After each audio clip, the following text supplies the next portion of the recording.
If you're not obsessed with anything weird and niche, please, try harder. Stop going outside for a while.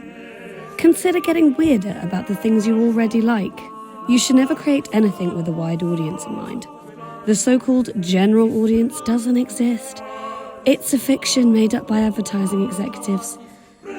Most of the time, great art and literature is made with the intention of pleasing no more than 4 or 5 specific perverts of the author's acquaintance.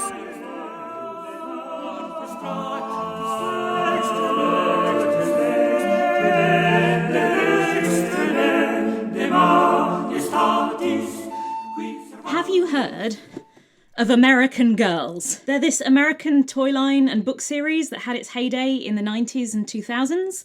Each series focuses on a 9-year-old girl from a different period in American history. So there's a Civil War girl and a World War II girl and a colonial girl. And yes, these are my childhood books. Each girl gets a series of 6 books which follow the same pattern. We meet her. She has a school story. She has a Christmas surprise.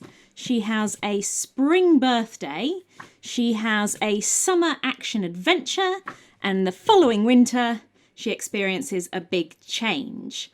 In the words of Babbity Kate, whose videos on American Girl were the inspiration for this one, and if she does not undergo all 6 of these canon events the year that she turns 10, she risks not being able to embrace her destiny as a true American girl. Each character also has a doll, which comes with an insane amount of doll-sized clothes and accessories. This doll has, well, in the catalogue they call it a guitar, but look at it.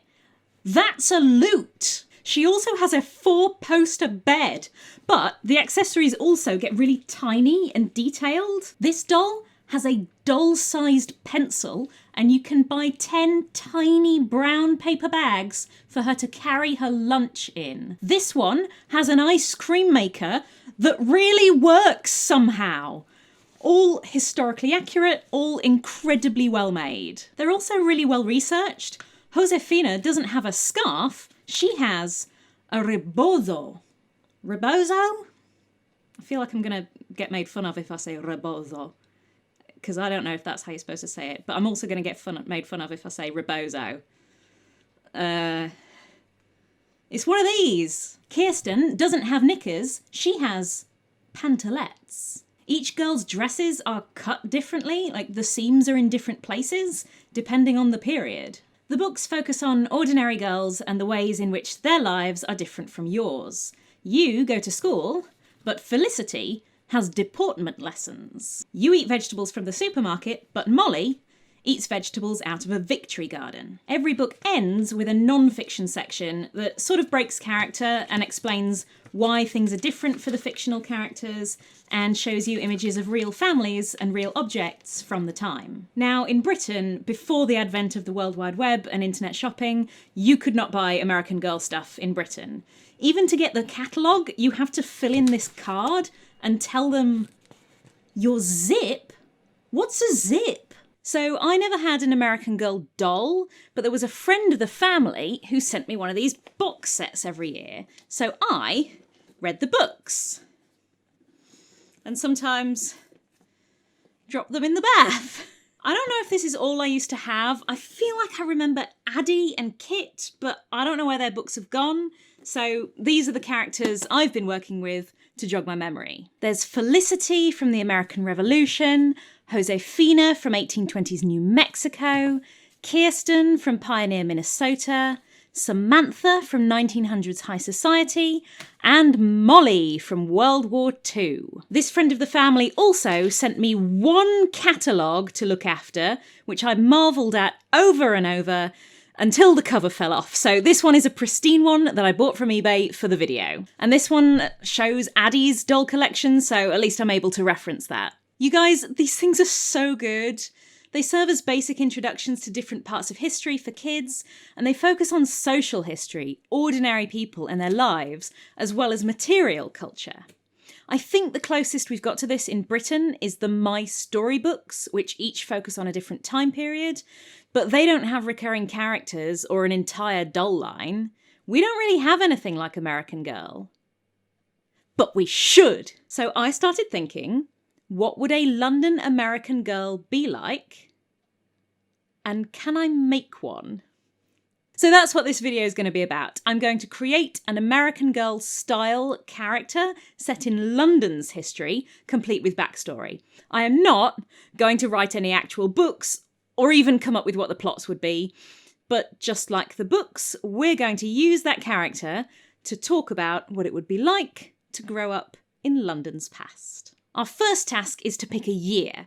A lot of the early American Girls had years ending in a 4, so 1854, 1904, 1944, and so on. I don't really see the point of that. It means you can't do loads of interesting stuff that happens in non-4 years. I actually think the Samantha character from 1904 really suffers from this. There's lots of references in her books to the suffrage movement, which does exist in 1904, but is not actually popping off yet. Also, they constantly call her Victorian in the promo materials, even though Victoria was dead for 3 years by 1904, and Americans can't be Victorian anyway, because that's a period in British history. You got rid of the monarchy, you chose this, get your own names. Samantha has to be a Rooseveltian from now on. Oh god, I think there's actually going to be some British people who take that argument seriously, and are going to be like, oh yeah, you shouldn't use British history names. It doesn't matter to us if other countries want to use nonsensical names for their history. It does not bother us, all right? Just goes to show how amazing and good British history period names are. You just want them so bad. Okay, so I'm not going to limit myself to years ending in a 4. Now, I did write a long list of years I'd like to set a doll in, so get ready with your recorders for the data blast.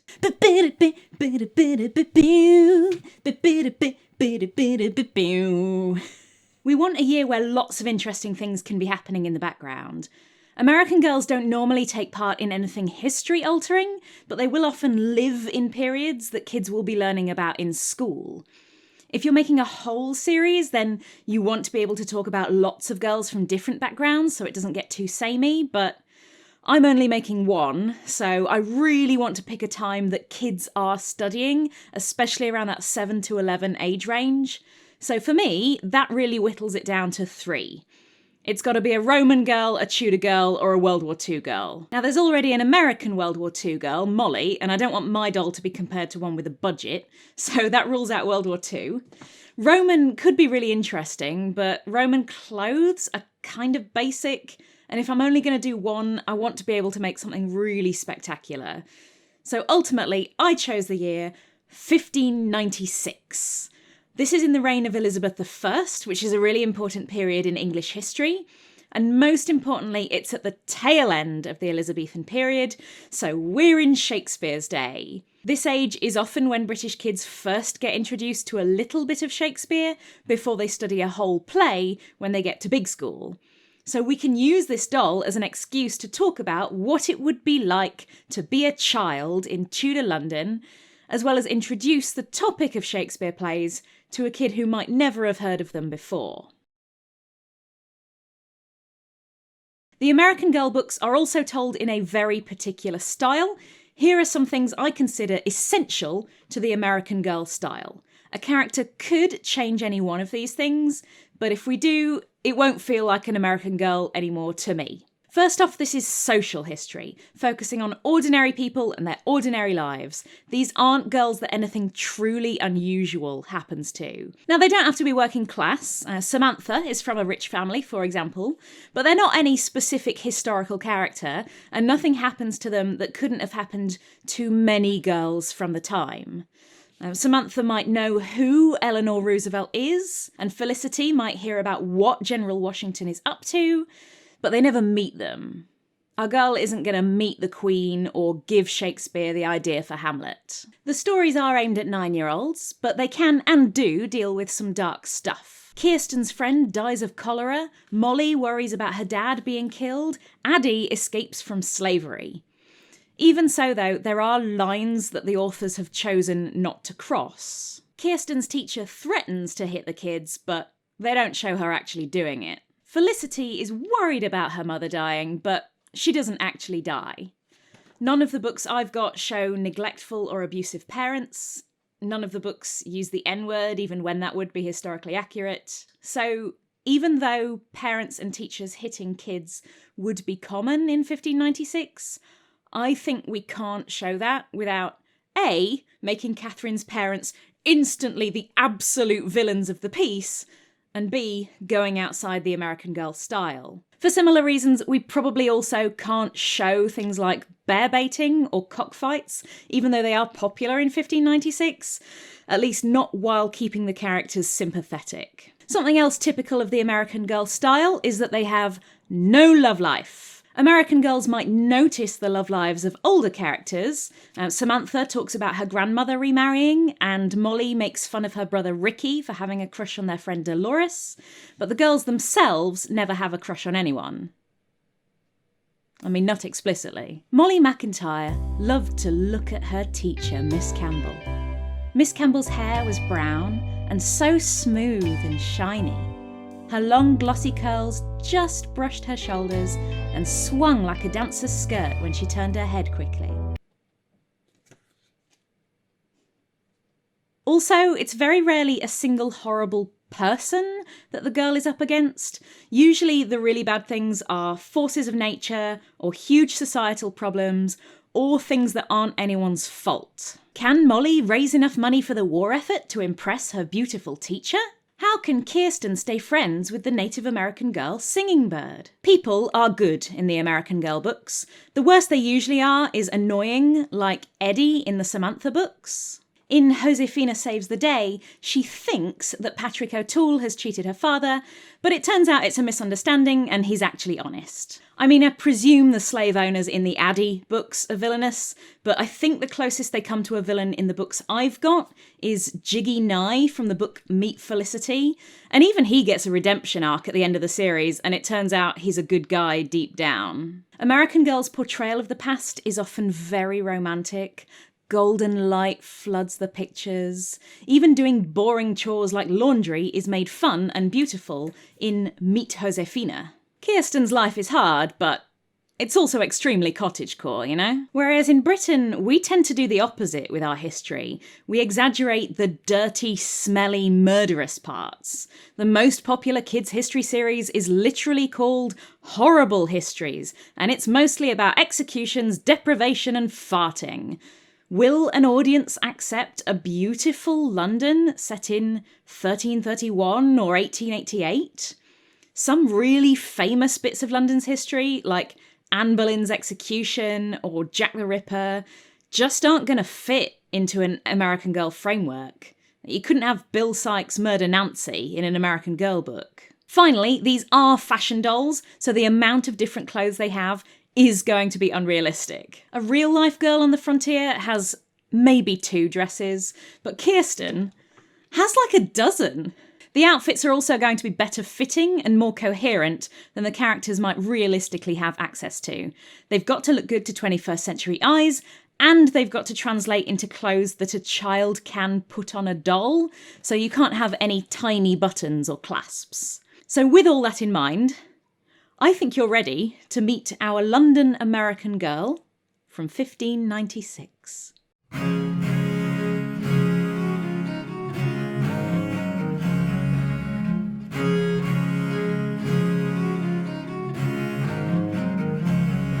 This is Catherine Reynard, beautifully illustrated by Dora de Luna. She's a 9-year-old girl living on Bishopsgate in 1596. Her parents, Thomas and Marie, are in the tailoring business. She has a younger sister called Etienne and 2 older brothers called Martin and Thomas. We differentiate him from his father by calling him Young Master Thomas. The first book is always about introducing our characters and setting. So what is life like for Catherine living in 1596? I've given Catherine 3 surviving siblings, which is about an average size for Tudor families, but she has more brothers and sisters that didn't make it, that were stillborn or didn't survive infancy. Having 6 or 7 kids with 4 or 5 surviving is common. In fact, Catherine is named after one of her sisters who didn't make it. It was a really common practice to reuse a name from a kid that had died. Catherine spends some of her time helping out her parents in the tailoring workshop, which is just the front room of the house. This was pretty common for children to do from the age of 6 or 7. So she's good at sewing, but she's often given the simple jobs, like sewing squares together to make a skirt or sweeping the floor of the workshop. She also has housework to do. Household jobs considered suitable for children Catherine's age would be fetching water, running errands, knitting stockings, or looking after her younger siblings. Some of the American girls had craft books that give you tutorials for handicrafts from the period. In her comprehensive video on Kirsten, Babbitty Kate did some of the crafts in the Kirsten craft book, and it was like making braided mats and yarn dolls, which struck me as a bit of a wasted opportunity. If I was making a craft book for Catherine, I would have projects on how to do household chores in a period-accurate way, how to wash clothes and make soap and spin wool. I would also include one that involves making a medicine by grinding things up in a mortar and pestle, because kids love to make potions. Life for Catherine isn't all hard work though. Tudor kids had mini kitchen implements and furniture to play with, toy knight figurines, spinning tops, balls and skittles. A toy that American Girl is particularly interested in is, of course, dolls. Every American girl has a doll of her own. So Samantha has Lydia, and then she gets this unnamed doll, which is just called the Nutcracker doll. Kirsten has Sari, Josefina has Nina. So Catherine should have a doll too. But the word doll doesn't exist yet. Instead, Catherine would call it a poppet. Dolls aren't gendered yet either. Boys and girls both play with dolls, and dolls can be either boys or girls. Here's a recreated poppet from the book The Tudor Child, which has been a fantastic resource for Catherine's material world. I'm not going to make one of these, but Catherine might have had something like this. Physical games are also really popular. Kids might play conkers or leapfrog or run races, or play a game called Cherry Pit, where you throw fruit stones at something and try and get the closest. Kids even gamble in Catherine's day. She won't be playing with real money though. She'll use little metal trinkets like the ends of laces, hairpins and counters. And of course, she can go to the theatre in the afternoons. Since she lives in Bishopsgate, the theatres in the East End, like the Curtain and the one that's just called The Theatre, they're going to be closer for her. But there is also the Blackfriars, which opens in 1596, and the Swan and the Rose on the South Bank. In 1596, the Globe hasn't quite been built yet. Some theatre troupes might turn up in coaching inns as well. Since Catherine lives near one of the gates in the city, there'll be a few of those close by. But none of these are my very favourite Elizabethan pastime. You know how the popular thing for kids to do these days is like TikTok dances? Well, the teenage fad in Elizabethan times, I'm delighted to tell you, was bell ringing. Young people would bet on who can ring bells the longest or the loudest. I reckon young Master Thomas is definitely into bell ringing. Famines are still really common in the Tudor period, and in fact, 1596 is a famine year. Bread prices jumped to 180% of what they were a few years previously. Usually London doesn't see the worst of famines because the city is rich enough to bring in bread even at inflated prices. But we could allude to it by having characters complain about the price of bread, or Catherine might need to work extra hard to make money for the family, or we could have a wealthy character give up wearing starched ruffs because the grain needed to make the starch would be better spent on bread. Catherine might even hear about poorer families grinding up peas or acorns to make bread. Catherine's family might keep a pig for bacon or for eating what they throw away, and Catherine might have to spend a lot of time preparing food, making jam, drying fish, brewing beer. Speaking of beer, of course Catherine will be drinking beer. You can't have a story about a kid in Tudor England and not mention the beer drinking. Instead of having a bath or shower like you might do, Catherine will wash in a basin and rub herself down with clean linen, which is surprisingly effective. Catherine's parents will probably be pretty strict about staying clean and not smelling bad. Cleanliness is a mark of respectability and social status. In terms of disease, 1596 is not a plague year, but Catherine and all her family would have survived a plague outbreak in 1593. She will have seen quarantined houses, shuttered theatres, and bonfires on street corners to purify the dangerous air. Another one of Catherine's jobs might be going to market. She might go to Leadenhall or Eastcheap for meat. We could do something like this beautiful description of a Santa Fe trading caravan from Josefina Saves the Day. And of course, any market is a good chance to show off all those little extra items you can buy for your doll. Catherine was born in London, but her parents are from Rouen in northern France. France is a Catholic country, but Catherine's parents are Protestants, followers of John Calvin.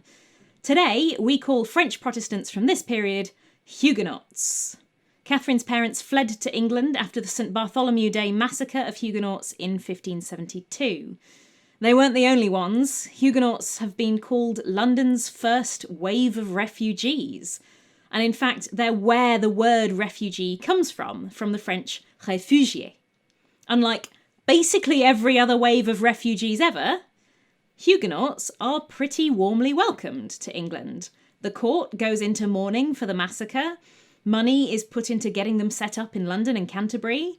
We're like, what did those mean Catholics do to you? Don't worry, that would never happen in a good Protestant country like England. We are way better than the French. In London, there are churches that get special dispensation to do French Calvinist services instead of Church of England services, so Huguenots can practice their religion. Catherine and her family go to one on Threadneedle Street every Sunday. Catherine might know other people who've come from foreign countries as well. By 1593, 7,000 foreigners are living in London, about 3.5% of the population. And as early as 1596, people are already complaining that that's too many. So it's totally plausible that one of the market stalls Catherine goes to could be run by someone from Spain or North Africa whom she'd call a Moor, or a Portuguese Jew, or a German merchant, or an Italian clockmaker. So if we were writing this book, these are some things we might like to introduce to the reader to immerse them in the period. We really want to focus on how the life of an ordinary girl in 1596 is similar to, but different from, the life of an ordinary girl in 2024. You play video games? Catherine plays Nine Men's Morris. You go to the supermarket? Catherine goes to Leadenhall Market. You have a shower? Catherine has a wash basin. American Girl does that partly by describing all these things in the books, but also by having each main character available as a doll with real tiny historical outfits and accessories that you can play with. Now obviously we don't have anything like that for Catherine, so we're just going to have to imagine what the doll collection would be like. I'm not going to make a load of historically accurate doll outfits. No!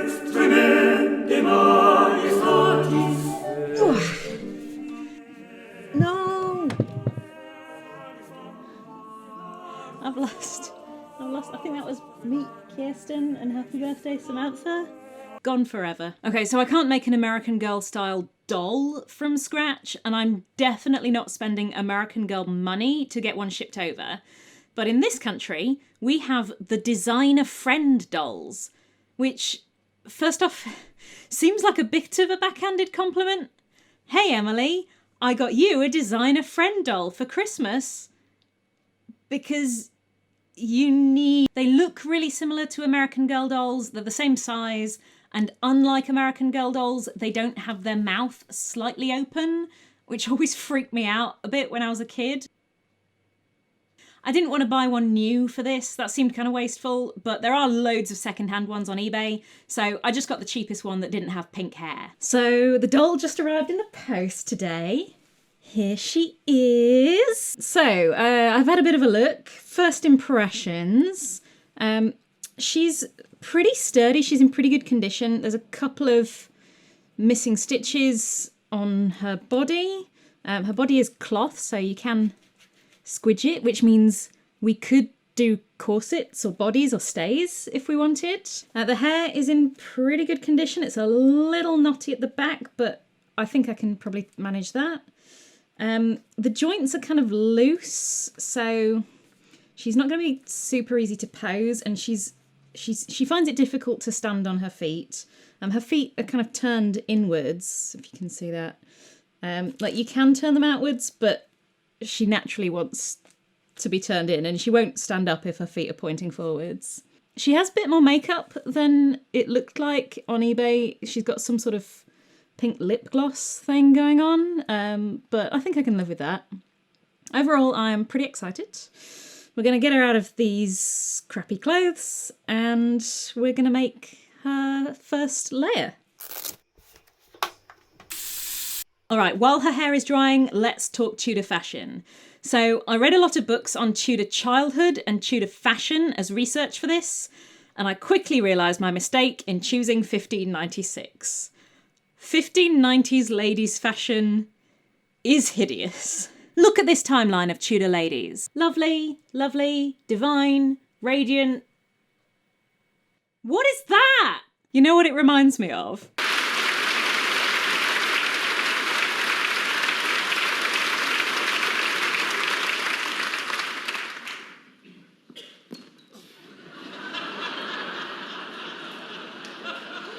It looks like you could just pop out and it would stand up by itself. It looks like you can't raise your arms or turn your neck. I was even considering taking Catherine out of the Shakespearean period just so we can go 10 or 20 years earlier for fashion's sake. But luckily, I've been reading The Tudor Tailor and The Tudor Child, and you'll be glad to hear that normal people didn't dress like this. So we start off with the base layer, which is a shift or a smock, which I did iron yesterday, I promise. These are long white shirts which both men and women wear as underwear. One thing I had a bit of trouble with is Catherine's massive head.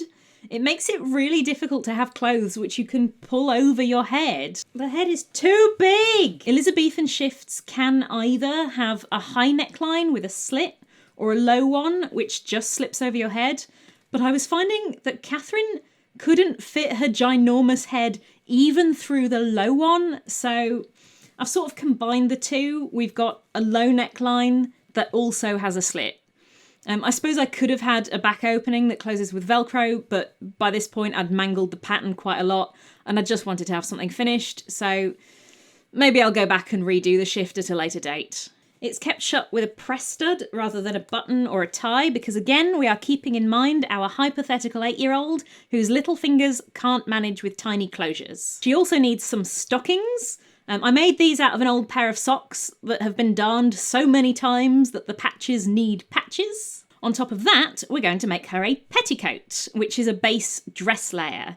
Today we tend to use the word petticoat to refer to an underskirt, but in Catherine's day it has the top attached, and sometimes sleeves as well. American girls tend to have a red, white and blue colour scheme for their first outfit, even if the red and blue are very muted or the white is very yellowish. I think this is a lovely idea, and it's really fortuitous because these colours are also the most popular colours for clothes in 1596, but when I saw this green on her, she just popped. Her next two outfits are going to be red, white and blue, okay? I'm also not buying any new fabric for this. I'm just using stuff I've already got lying around, so I don't have lots of different kinds of fabrics in each colour. This was actually the leftovers for a costume I made of Beau from I Can Catch a Monster. I cut the pattern based on the books The Tudor Tailor and The Tudor Child, but of course they need scaling down to Catherine's size and adapting to fit her weird body shape and the fact that she can't bend her arms or close her hands when she's putting her clothes on. If Catherine were going anywhere formal, like church, she would have to dress this up a bit, maybe with sleeves or a jacket over the top. For her, this is a very casual outfit for doing housework in. And again, we've got to adapt it a little bit for doll clothes. This one has Velcro at the back rather than lacing or pins. You see clothing that's pinned together quite a lot in Tudor portraits, and I hear reenactors talking about using pins to close their garments. And I have to say, I don't get it. I don't get how they don't come undone all the time. I don't get how you don't scratch yourself every time you move your arm. So I'm quite lucky that these are doll clothes and not real ones. Next, there's shoes. I had a real time with Catherine's shoes. I got this scrap of upholstery leather, and my original plan was to make some turn shoes, like shoes you just sew together and then turn inside out. But there were two problems. Firstly, the leather wasn't stiff enough to make Catherine stand up in them. Secondly, the shoes were so small that I could not turn them. So in the end, I just covered the modern shoes that she came with leather. You can still see the glue stains on them, and the soles are just foam. It'll look all right in photos. Okay, I went and ironed it because it was annoying me, but a normal human-sized iron doesn't really fit into doll clothes, so it's still not perfect. In Catherine's day, it was really fashionable to have shoes with slits in, so you can see the stockings. This strikes me as a terrible idea, because London in 1596 is very muddy and wet, and even colder than it is today. But we do find loads of these in Tudor London, so that's what Catherine's got. They're based on this one that was actually pulled out of the Thames. Okay, so we've got shift, petticoat, stockings and shoes. She just needs a couple of finishing touches. If you just buy a basic American Girl doll, she'll arrive pretty much with these things, just a dress, stocking and shoes. However, you can also buy a little accessory set to bump up the outfit and make it accurate to what she wears in the books. The actual accessories differ a bit from character to character, but there's always some kind of headgear and some kind of receptacle for carrying things in. Often the girls have other things too, usually a piece of jewellery, maybe a replica coin from the period, and a handkerchief, but I'm limiting myself to one prop per outfit because I'm not made of time and crafting supplies. So I made what's called a coif for Catherine's headgear. All Elizabethan ladies' headwear is made assuming you're going to be wearing your hair up in plaits. I tried braiding Catherine's hair and I just couldn't get it to work. The doll's hair is cut into some very dramatic layers, so some hairs are really short and stick out of the plaits at funny angles. Also, on top of that, her hair is so thick that trying to fit a coif over it makes her massive head look even bigger. I even learned how to do French plaits thinking that they would lie flatter, but it didn't work. So in the end, we just tied her hair back in the hope that you won't really notice it when I take photos from the front. And you see this done on American Girls quite a bit. So for example, even though it looks like Addie's wearing her hair up in the picture, she's not. From the back, it's being worn down. You just can't tell from the front. But it's still kind of disappointing. A couple of last touches. She has an apron to wipe her hands on. In the course of my research, I found this thing called a muckinder that's like a tea towel that kids can have hooked onto their belts to keep their hands clean, which I loved because it's so specific to the period. It's just the sort of thing that American Girls will often have. But ultimately, looking at pictures, I think they're mainly used on very little children, and Catherine would have grown out of her muckinder by now. So, apron it is. She also has a little basket to carry things in, which I made out of oven-dry clay. The clay kept sagging in the oven, so it's a bit of a weird shape, but I've glued it together and I think it works well enough. So, here is Catherine's first outfit.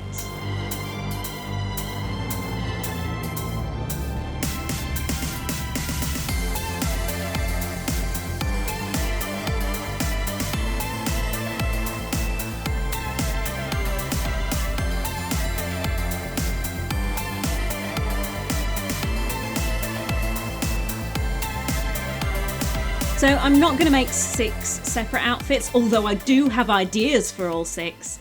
I just don't have enough different period appropriate fabrics in my stash to create 6 different outfits, and I'm not buying new fabric just for doll outfits. This project is supposed to be a bit of fun. But American Girls would often only have 3 books at release, and then the other 3 would come out later. So I'm just going to do the first 3. Meet, learns a lesson, and surprise. The second book in the series, Learns a Lesson, is always set in the autumn, and it follows our main character going to school or doing whatever education is appropriate for their historical period. But the real lesson is the friends we made along the way. Kirsten learns English at school, but she also learns racial tolerance by meeting the Native American girl, Singing Bird. Felicity goes to deportment lessons, but she also learns about the tax on tea and has to decide where her loyalties lie. So, what does education look like for Catherine? Well, it probably doesn't involve an actual school. Schools definitely exist in this period, but they're mostly for boys. There are a few exceptions to that, like Christ Hospital, but that's a school for orphans, so Catherine isn't going there. But that doesn't mean Catherine doesn't get an education.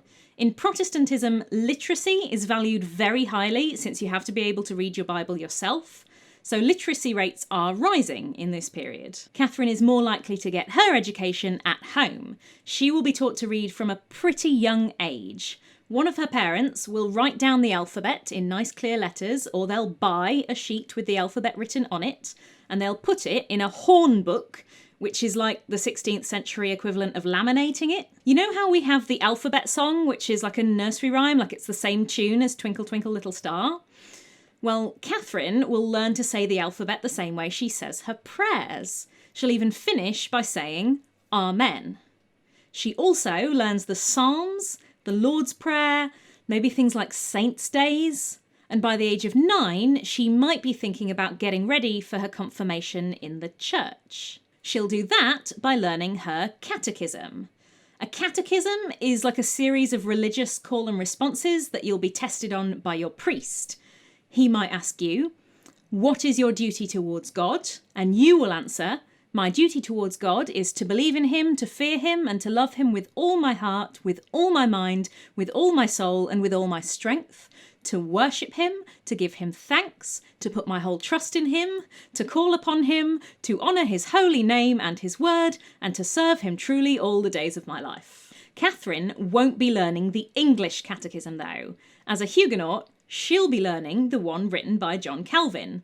And so, to that end, all the American Girl dolls have like The Wizard of Oz and, you know, like cute children's books from the time. No, the Catechism of Calvin in French. I think this might be the funniest thing I've ever done, according to me. I found a copy of Calvin's Catechism from 1552 online, and I printed out the first 8 pages, and I glued them together in a little booklet. Your daughter will love bedtime stories with her best friend, Catherine. What Catherine probably won't learn is how to copy those letters for herself. Writing is considered different to reading in this period, and nowhere near as necessary. You don't need to know how to write to read your Bible. In the 1660s, one man's will asked his wife to bring up my sons to read and write, and my daughters to read and sew. So Catherine should also learn both regular sewing and fancy sewing, like embroidery, and household skills. Now that's not much to base a story around. We're not going to be going to a whole new location and introducing a class full of new characters, like some of the Learns a Lesson books do. But this also has a precedent in American Girl books. In Josefina Learns a Lesson, there is no school at all, and Josefina doesn't even decide she wants to start learning to read until the very end, because any kind of formal education wouldn't have been a high priority for her. We could see a bit about what education looked like for her brothers. Young Master Thomas, as the eldest son, is learning the tailoring trade, so he's working at home. But Catherine's other brother, Martin, is an apprentice in another trade, maybe as a shoemaker or a butcher. Being an apprentice is hard. You're locked into a contract, usually until you're 21, and until then, your master is just that. He can hit you, although, as we've covered, that isn't going to happen on screen in the book, as it were, and make all sorts of rules about where you're allowed to go and with whom. You're probably not allowed to have a girlfriend, and you might have a curfew. The theatre is really popular with apprentices, though, so I think we can build up some excitement about what's going on in the theatres by having Martin talk about a play he's just seen, and Catherine being really excited to go and see one as well. In terms of her learns a lesson outfit, I cut up an old pair of trousers to make a new petticoat for Catherine. This one has sleeves and fake lacing on the front, and yes, that is real cartridge pleating on the skirt that I did by hand. It also has a little stripe around the bottom, which was very popular back then. It's called a guard. Skirts would sometimes have 2 or 3 guards on the hem. The learns a lesson outfits are often a bit academia chic, so I wanted to lean into that a bit with this one and have Catherine in a more formal outfit. Maybe in this one she goes to church to talk to the priest about her confirmation, so she's a bit more dressed up than she would be otherwise. And maybe he can tell her a bit about Huguenot persecution back home. Continuing in the dressy look, she has a girdle with a real little clasp that she can hang things from. You see these quite a bit in portraits of children, although this one is, to be fair, very fancy for a tailor's daughter. She also has a new cap. This one is called a heart-shaped bonnet, and it has a cute little flap that you're meant to pin up. Of course, we can't have tiny pins in a children's toy, so I've sewn this one down. And finally, I've given her a proper ruff. You can't do Elizabethan fashion without a ruff. We can talk in the book about how impractical these are. They're held up entirely by starch, so if it rains, if you need to be out the house for a few hours, if it's humid, it's going to wilt. Can you imagine trying to eat soup with one of these? Trying to walk down a street full of horse muck when you can't see where you're putting your feet? But I had to give it a go. I found that the kinds of pleats you put in a ruff really don't shrink down to doll size. There is a floor past which it's just too small. So her ruff is more corrugated than pleated, but I think it gives the right effect. And the whole thing? Catherine's learns a lesson outfit.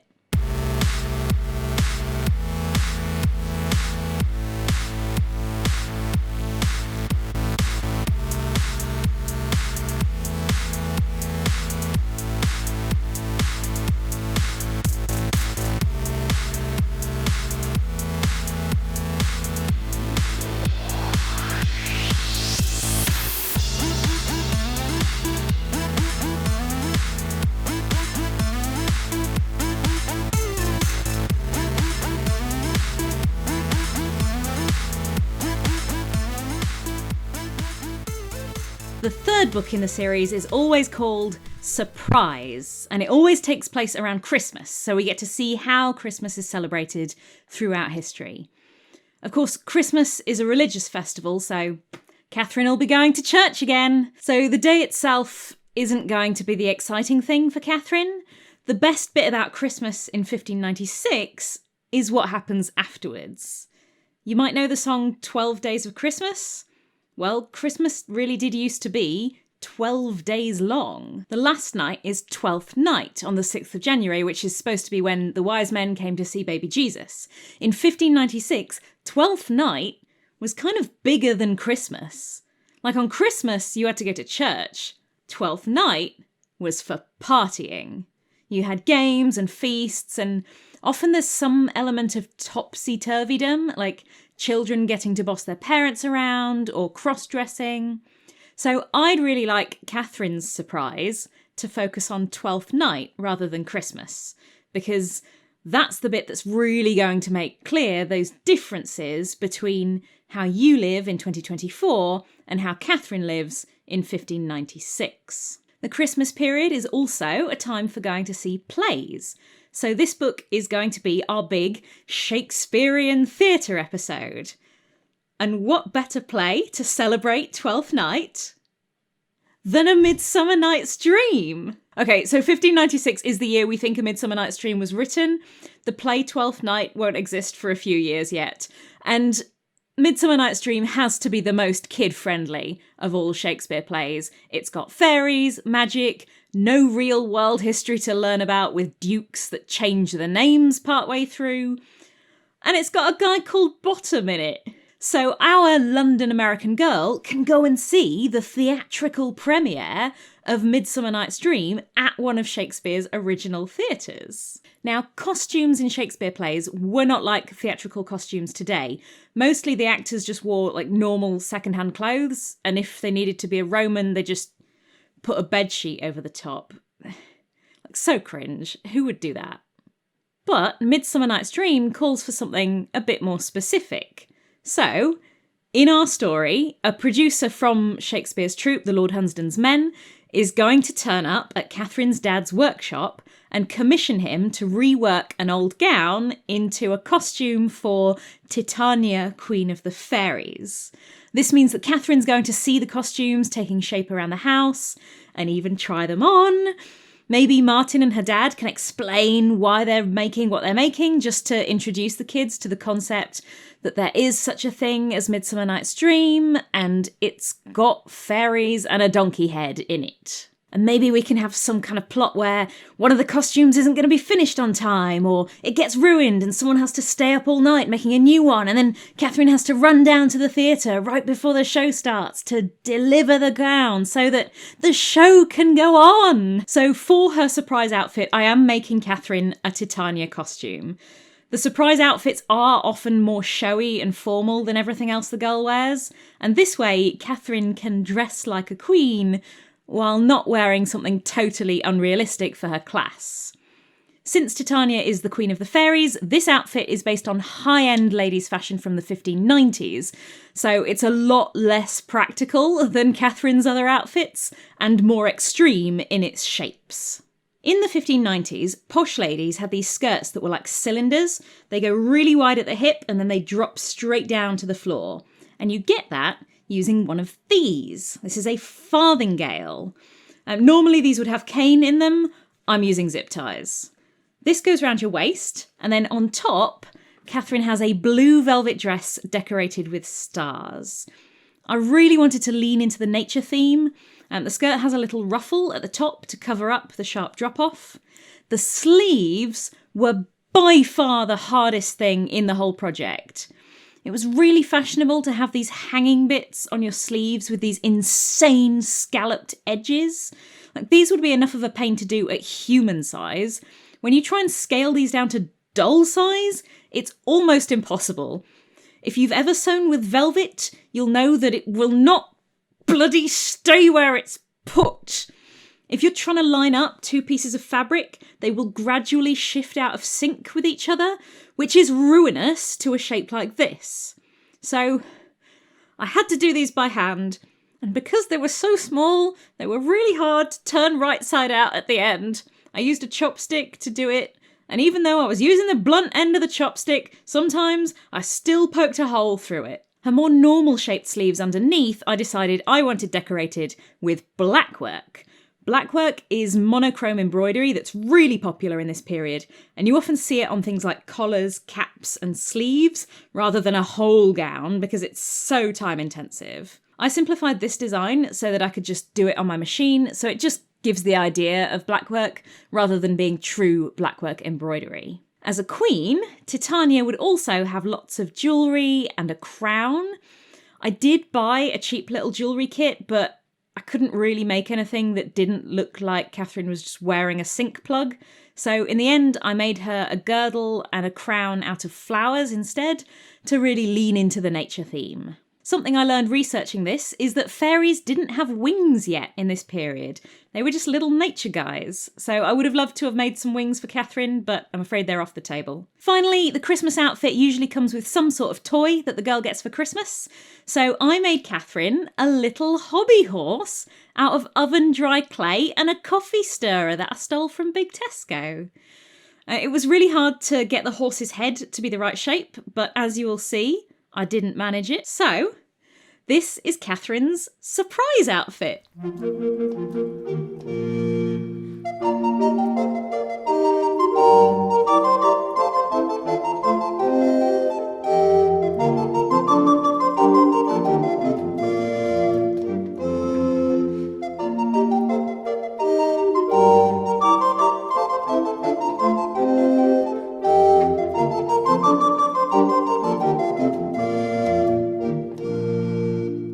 And And of course, if we're doing Midsummer Night's Dream, I had to include the most iconic piece of costume in the show.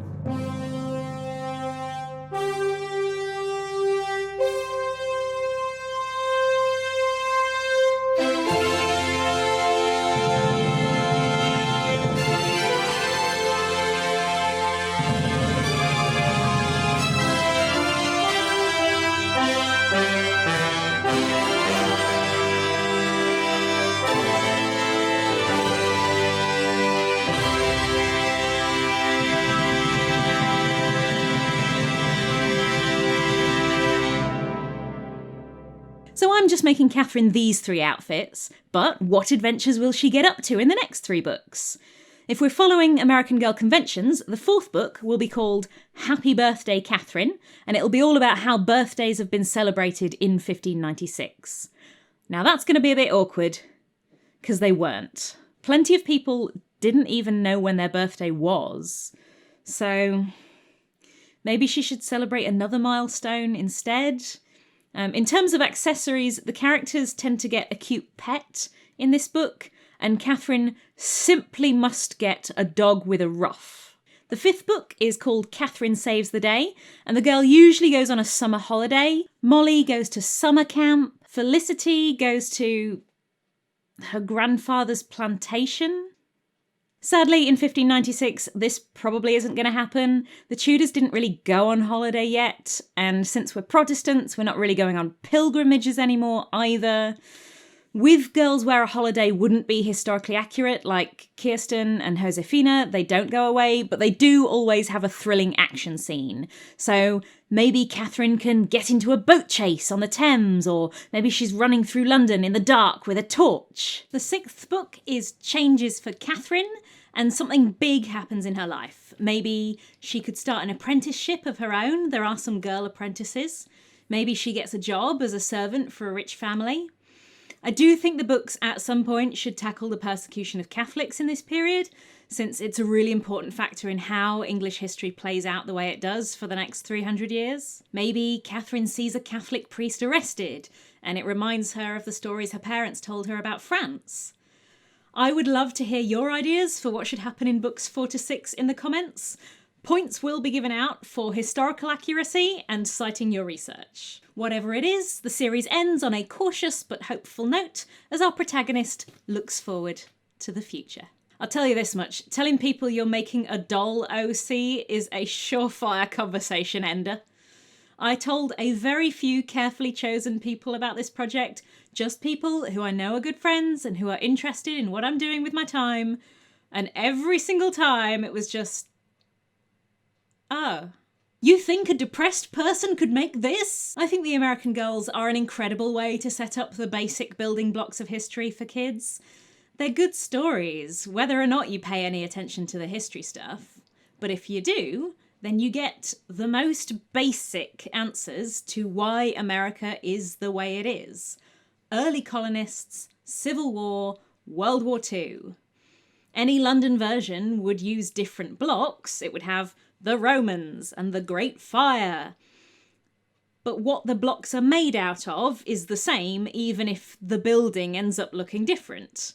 You can use the American Girl method to tell stories about the history of all sorts of places. I'm surprised no one else has ever just ripped this idea off wholesale. It's not like you can copyright the idea of having historical fiction about a doll. Maybe it's a financial thing. Having made 3 of these outfits, I can see it might be expensive to design and make these at scale. Okay, late breaking update. I've done a bit more Googling and I've found a series of dolls called A Girl for All Time, which seems to be trying to do some of the same things that American Girl does. Instead of the girls being from lots of different places, they're all from the same family throughout history. They're all from different generations of one family. And as far as I can tell, they've only written 3 books. To be honest, it seems like quite a small company. I can't find any updates to the website from the last year, but it does seem to be doing a similar thing. This is not an endorsement for A Girl for All Time. I've just found out about it. I really enjoyed making these. Although you do have to adapt historical clothes a bit for the dolls, in some ways, doll clothes are much more forgiving. If she can't lift her arms up or her socks keep falling down, she's not going to complain. If you cut her skirt wrong, which I did, you haven't wasted 6 acres of fabric. A lot of humans love tiny versions of normal-sized things. Little girls have dolls, grown men have garden trains. So this really scratched that itch for me. And I ended up learning a lot about a period I thought I already knew pretty well. Having to look at the Elizabethan period from a child's perspective threw up all sorts of research questions I'd never thought to ask before. What nursery rhymes existed back then? How did kids learn the alphabet? Did you know the term baby rattle didn't exist until the Tudor period? Kids are some of the most powerless people in the world, so it's really hard to find historical sources about what life is like for them. But everyone is a child at some point. So it's also a way of looking at history that's incredibly accessible, that everyone can understand. On a wintry November weekend, my husband Jerry and I went to our cabin up in the North Woods. We stayed in the tiny little boathouse there. The idea about historical books and dolls had been percolating in my brain, and sitting by the wood stove, I sat down to write out my vision. I have done a lot of writing in my life, but never before or since have words flowed so easily and so quickly. By the end of the weekend, I knew, just simply knew, that this was a good idea.